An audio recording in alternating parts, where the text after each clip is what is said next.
Hello दोस्तों, मैं मनोज कुमार आपका study IQ IAS Hindi channel पर बहुत बहुत स्वागत करता हूं। दोस्तों आप सभी के लिए आज हम लोग एक नई सीरीज शुरू कर रहे हैं, टॉपिक टुडे, जिसमें हम लोग एक अच्छे टॉपिक पर, करंट अफेयर्स के टॉपिक पर, जो आपके एग्जाम के दृष्टिकोण से बहुत महत्वपूर्ण होगा, विस्तृत चर्चा करेंगे। और इसमें विस्तृत चर्चा के साथ साथ संभावित सभी प्रश्न, चाहे प्रारंभिक परीक्षा के हों या मुख्य परीक्षा के, उन सभी चीजों को भी हम लोग इसमें शामिल करने की कोशिश करेंगे। दोस्तों ध्यान रखिएगा, करंट अफेयर्स एक ऐसा मुद्दा है जितना इसमें पढ़ा जाए उतना कम है।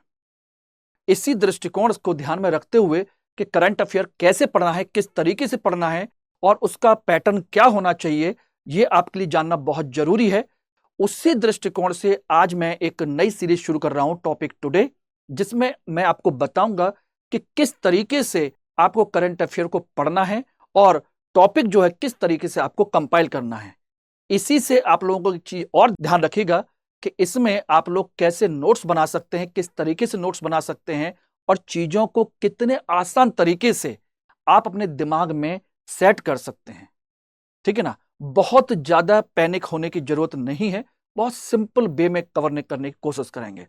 तो चलिए दोस्तों, आज का हमारा जो टॉपिक है वो है ऊर्जा क्षेत्र के लिए एक राष्ट्रीय मिशन माहिर, जिसका पूरा नाम है mission on advance and high impact research.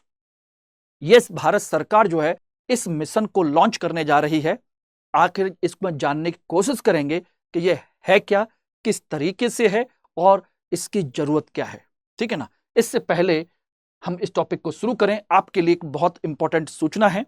आज शाम 7 बजे से हमारा जीएस का फाउंडेशन बैच 2024 के लिए स्टार्ट हो रहा है, बैच नंबर 6, प्रारंभिक और मुख्य परीक्षा का, जिसमें हम सामान्य अध्ययन के फाउंडेशन के सभी चीजों को कवर करेंगे।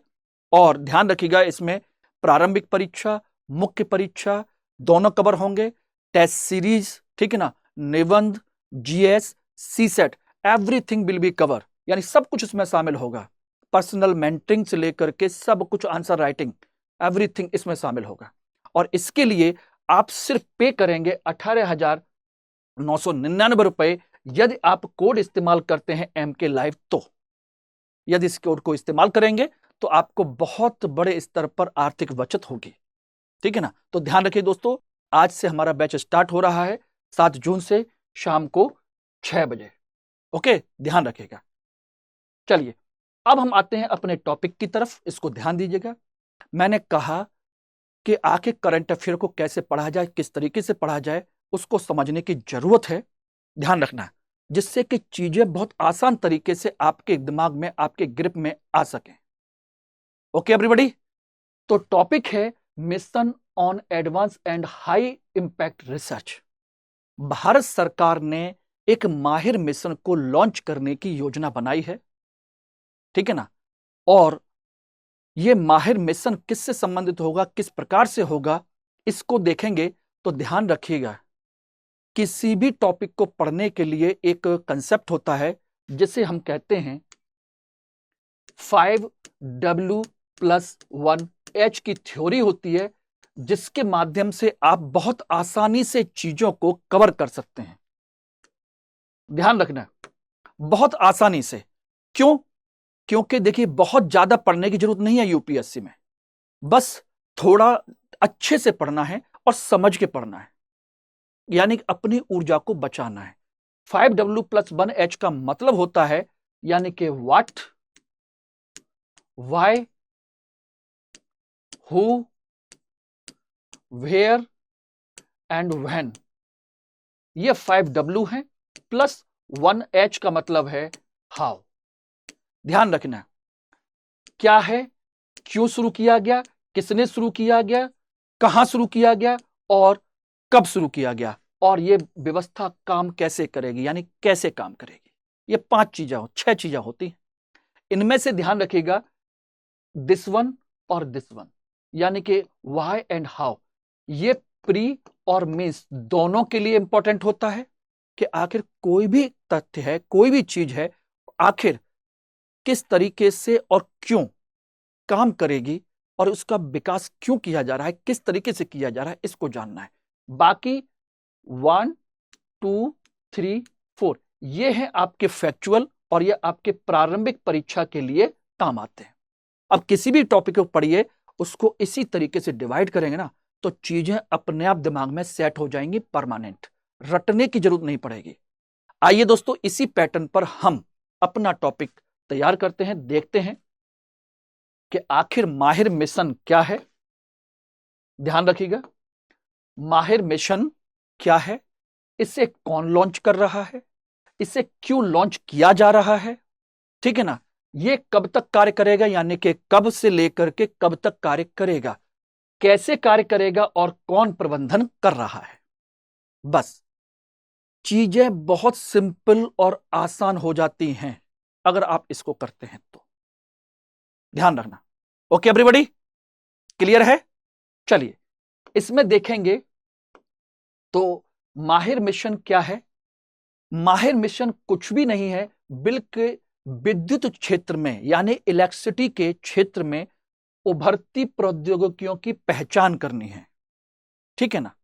यानी कि हमारे पास ऊर्जा का जो क्षेत्र है, चाहे परंपरागत हो चाहे गैर परंपरागत, भारत को बहुत ज्यादा ऊर्जा की आवश्यकता पड़ने वाली है।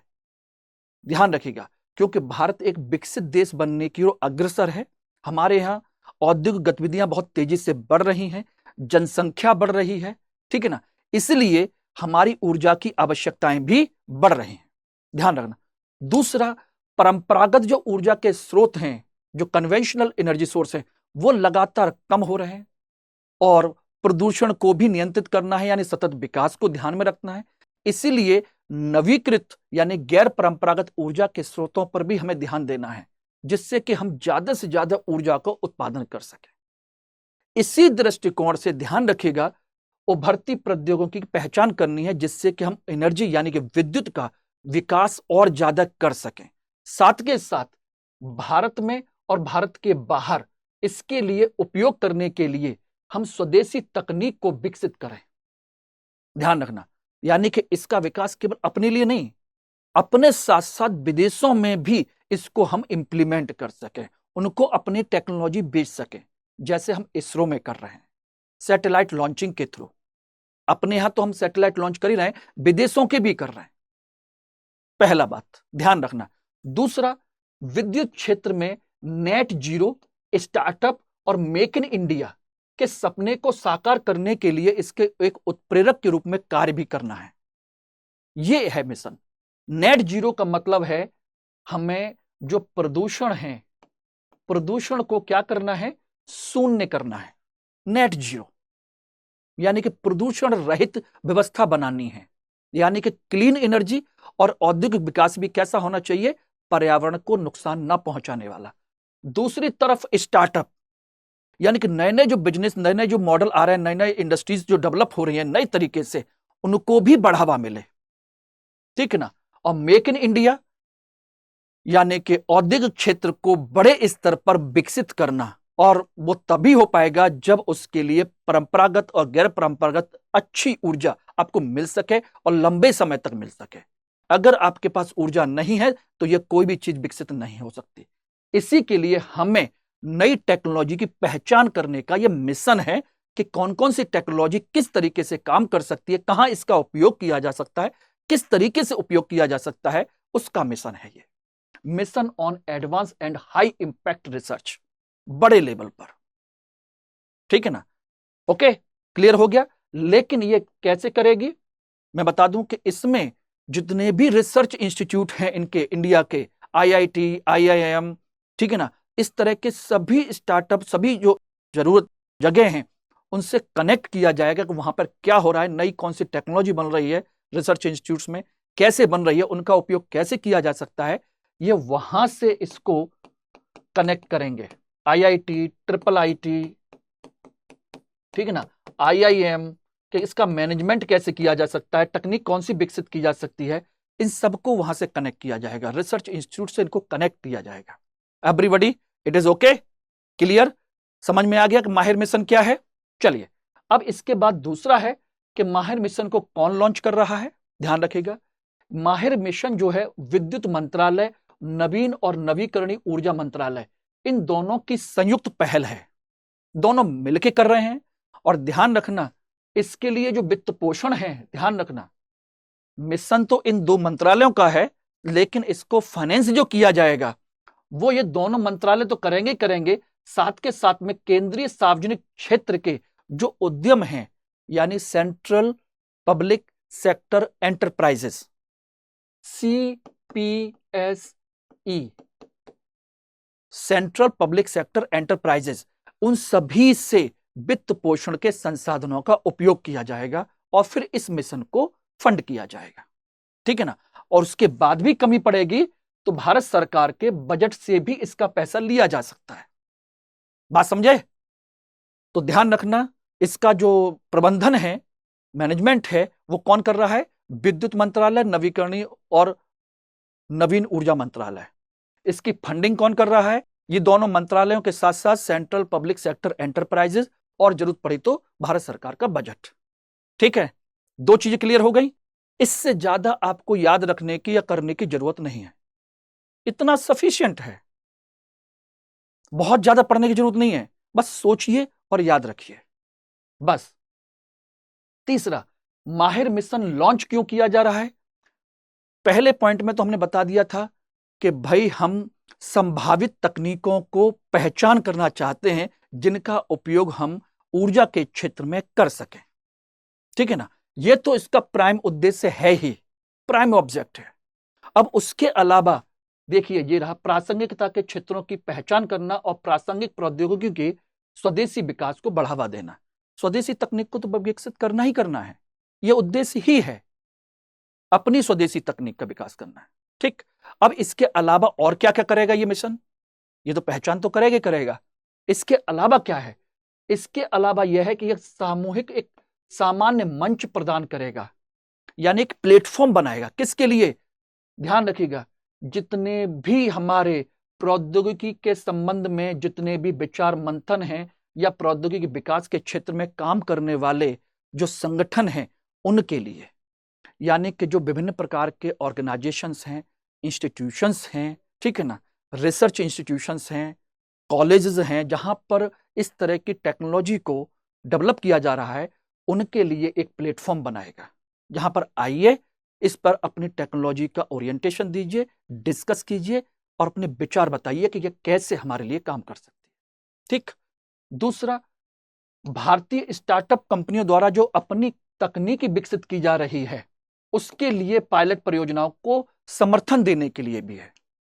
यानी कि जो आप जैसे बहुत सारे लोग हैं IIT और IIIT में, बहुत सारे लोग नए स्टार्टअप बना रहे हैं, नई नई टेक्नोलॉजी बना रहे हैं, उन लोगों को भी समर्थन देने के लिए एक सुविधा है कि आइए, दिखाइए और इंप्लीमेंट कीजिए, हम आपको सपोर्ट करेंगे। ठीक। तीसरा है द्विपक्षीय और बहुपक्षीय सहयोग को बढ़ावा देना, यानी कि इस टेक्नोलॉजी के अनुसंधान और विकास में तेजी लाने के लिए विदेशी गठजोड़ बनाना, उनके साथ साझेदारी करना और उनका सहयोग लेना, यह भी यही काम करेगा। यानी कि विदेशों से द्विपक्षीय बहुपक्षीय जितने भी तरीके के हमारे संबंध हो सकते हैं उन सबको हम एक जगह पर लेकर के आएंगे, उनके साथ हम साझेदारी करेंगे, गठजोड़ बनाएंगे। किसके लिए? रिसर्च एंड डेवलपमेंट के लिए, कि इस तरह की टेक्नोलॉजी में हम और भी तेजी से बहुत सारे काम करना चाहते हैं। तो ये R&D भी है, ठीक है ना, कोलैबोरेशन भी है कि हम मिलकर के काम करेंगे, ठीक है ना, स्टार्टअप, अपनी जो स्टार्टअप है उनकी टेक्नोलॉजी को सपोर्ट करना भी है। ठीक। वैज्ञानिक और औद्योगिक अनुसंधान एवं विकास, यानी साइंटिफिक और इंडस्ट्रियल रिसर्च एंड डेवलपमेंट, इसको भी बढ़ावा देना है, ठीक है ना, और इनोवेटिव जो आइडिया हैं उनके लिए एक सिस्टम बना करके तैयार करना है। यानी कि साइंस और इंडस्ट्री में रिसर्च एंड डेवलपमेंट को प्रमोट करना है, यानी विज्ञान और उद्योग के क्षेत्र में।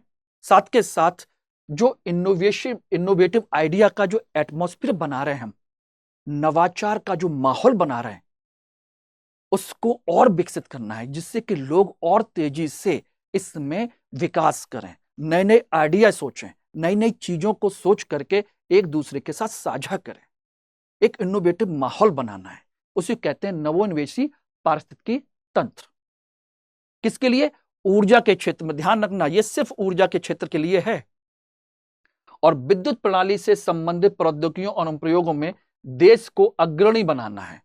और जब ये इतना हो जाएगा तब सोचिए हमारी इंडस्ट्री कैसी होंगी, इको फ्रेंडली होंगी, एनर्जी 100% मिलेगी, ठीक है ना, हम ग्रोथ करेंगे। इस तरह की टेक्नोलॉजी हम डेवलप करेंगे तो अपने साथ साथ दुनिया को हम सप्लाई करेंगे और इस तरीके से हम क्या बन जाएंगे? मैन्युफैक्चरिंग हब बन जाएंगे और टेक्नोलॉजी के भी हब बनेंगे।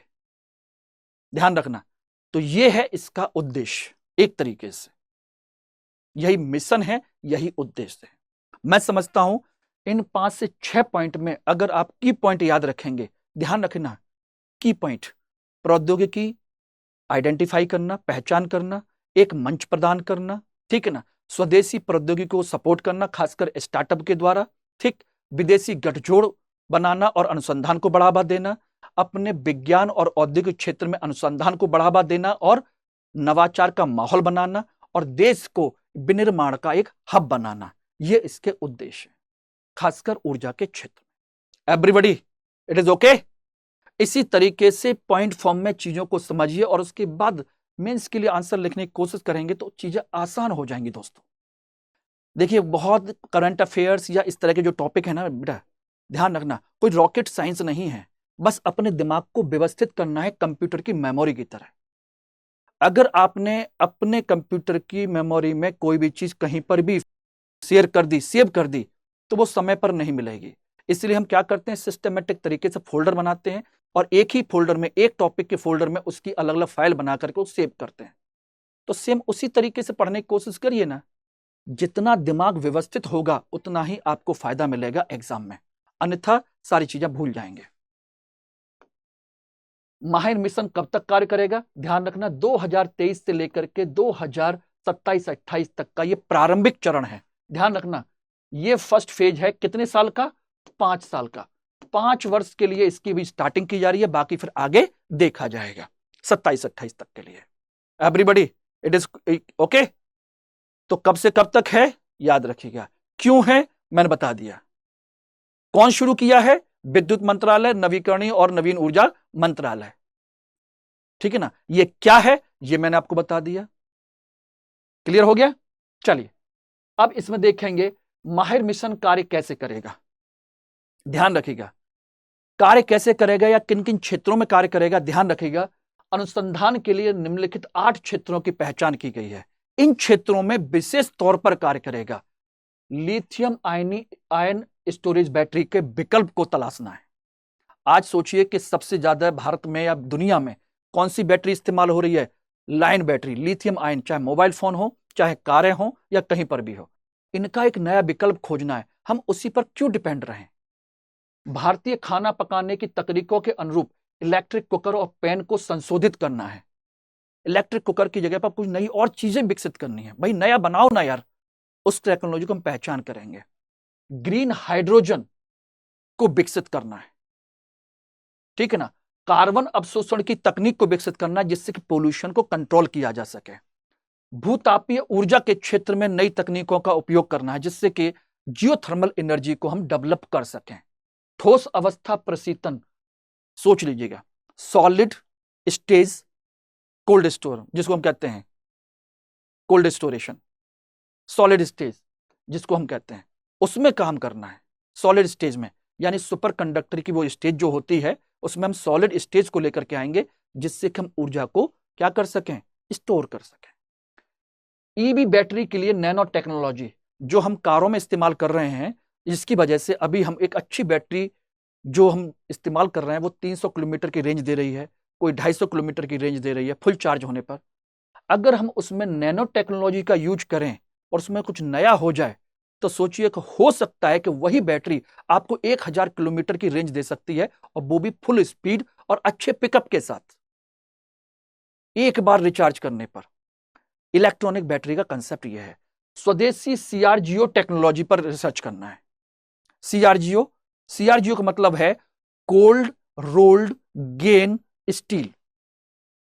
सीआरजीओ, कोल्ड रोल्ड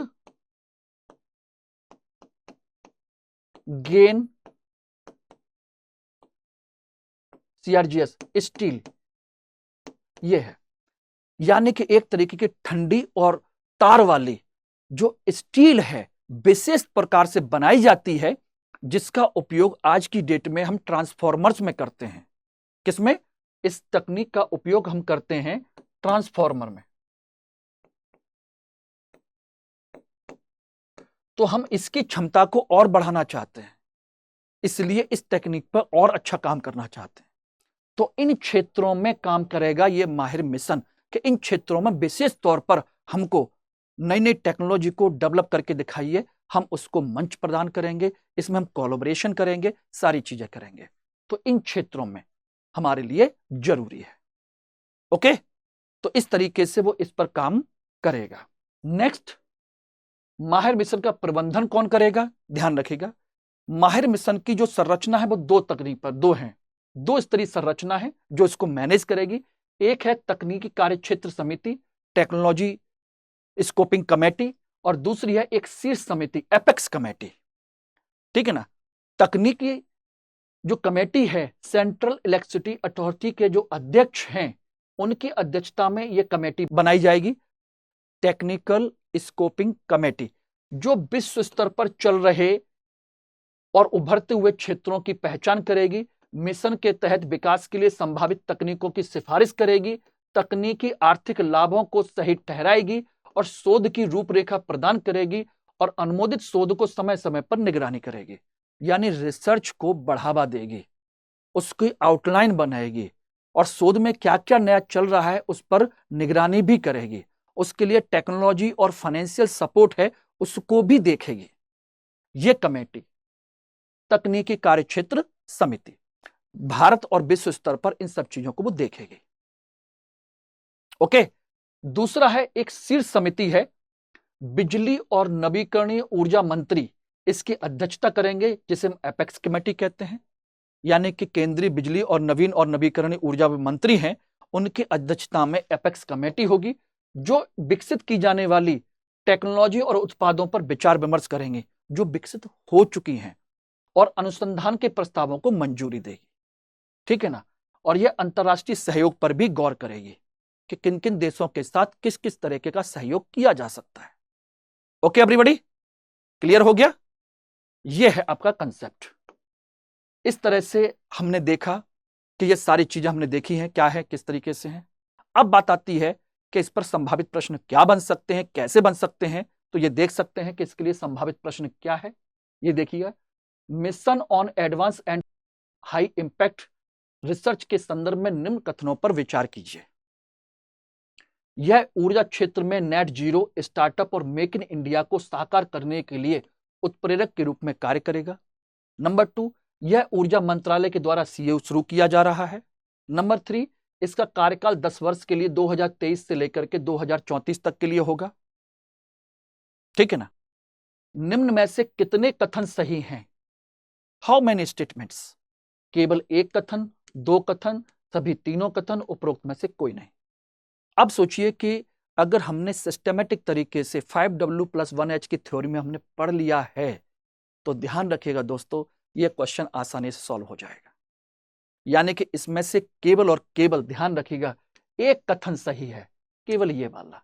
यह केवल ऊर्जा मंत्रालय का नहीं है, ऊर्जा मंत्रालय के साथ साथ नवीन और नवीकरणीय ऊर्जा मंत्रालय का है। यानी 2 मंत्रालय हैं इसमें। ठीक, और इसका कार्यकाल पहले चरण में 5 वर्ष के लिए है, ना कि 10 वर्ष के लिए। क्लियर हो गया?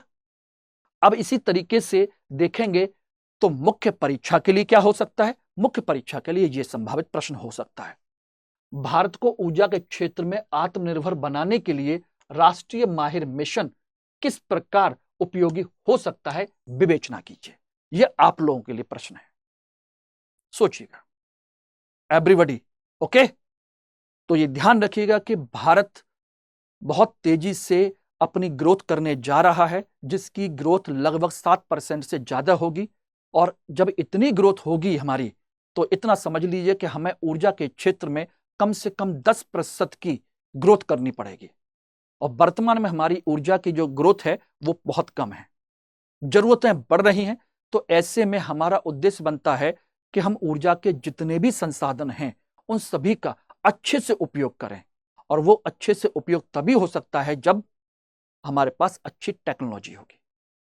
और उसके लिए ये हमारा जो मिशन है अच्छी टेक्नोलॉजी को एक प्लेटफॉर्म पर लेकर के आएगा, उसके बारे में जानने का मौका मिलेगा, उसके उपयोग की संभावनाओं को तलाशेगा।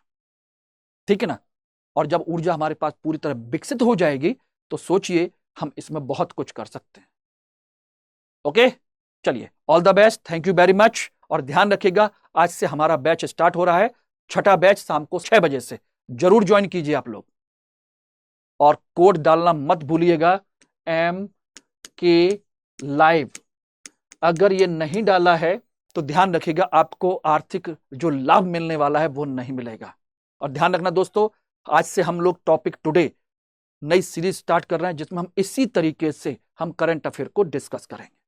Okay, thank you very much.